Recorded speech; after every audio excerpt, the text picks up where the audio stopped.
I'm Beaulieu from ITR Economics. Thank you for joining us for this edition of FedWatch. Today is April 28th, 2023. What's the Fed up to?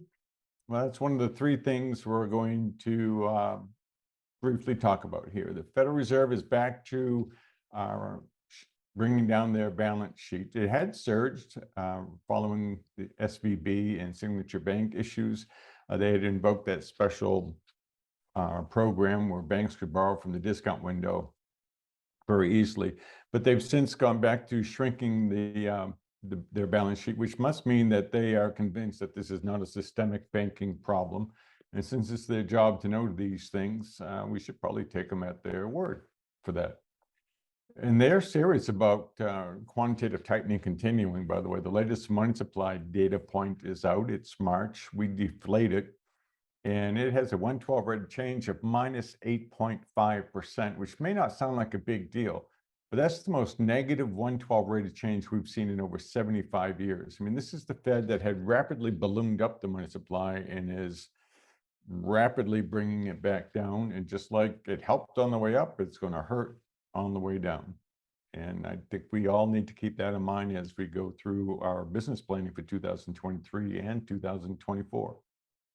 The latest GDP number is out for the first quarter of 2023, and it came in on target with our forecast from 6 months ago.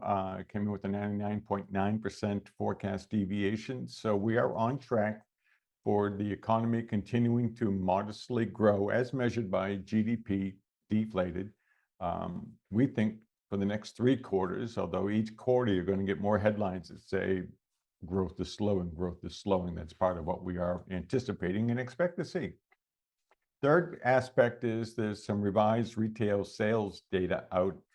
And although that GDP subtitles were talking about the consumer remain resilient, they have remained resilient, but they're clearly losing steam also. And that also is part of our expectations. So combined, this means we're on target with our macro forecasts. It also means that it remains likely that the Fed is going to raise interest rates, their Fed funds rate, in May, maybe again in June, but we're expecting either 25 or 50 basis points, 25 each month or just 25 bips, and then they'll be done with it.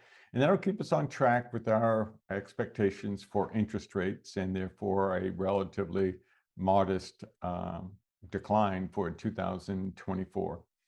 They could go harsh still, but we're not seeing any reasons for them to do so based on these numbers that we're looking at. So that's our conclusion, is that we're on track, and don't be surprised if they announce another 25 basis point rise, despite any consternations business people may have. They're still not happy with how low unemployment is and how strong the job market seems to be.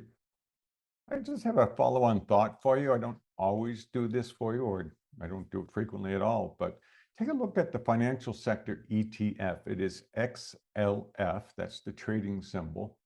It got beat down before SVB and before Signature and the other banking woes happened, but it's been flat through all of this. The banking issues didn't pop up until March 2010. And XLF has been down since last year. I think it was May of last year, could have been in the third quarter, but it started its decline sooner. And it doesn't include the small cap banks. These are just very large S&P 500 financial institutions. And for the last 4 months, the 3-month moving average has been running above the 12-month moving average, and the 312 rate of change has tentatively hit a low and has a 75% probability of holding that low. All of which means after the beating that it's been through, you may want to ask your financial planner if maybe you should take a look at XLF and maybe think about moving back into that segment as one of your satellite investments, if you will. Thank you for joining me for this edition of FedWatch. On behalf of all of us at ITR Economics, we'll see you next week.